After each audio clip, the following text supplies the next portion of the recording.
என்ன மேடம், வழக்கம் போல உங்க லவ்வர் இன்னும் வரலையா? பாத்து மேடம், உங்களுக்கு தெரியாம செகண்ட் கனெக்ஷன் ஏதாவது வச்சிருக்க போறாரு. யாரு? அவன் தானே. ஒன்ன வச்சே ஒழுங்கா சமாளிக்க முடியல, இதுல இன்னொன்னு வேறயா?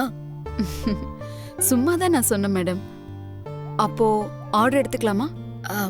இருங்க, அவனும் வந்துடட்டும், அப்புறம் கூப்பிடுறேன். Okay madam. டேய் சரவணா, ஏன்டா இப்படி என்ன பண்ற?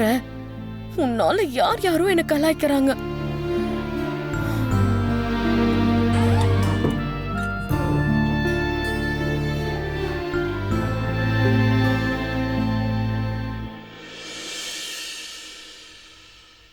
வாங்க. ஏன் உங்களால ஒரு நாள் கூட கரெக்டான டைம்க்கு வர முடியாதா? வேலை இருந்துச்சு. ஆமா, நாங்கெல்லாம் அப்படியே வெட்டியா இருக்கோம் பாரு.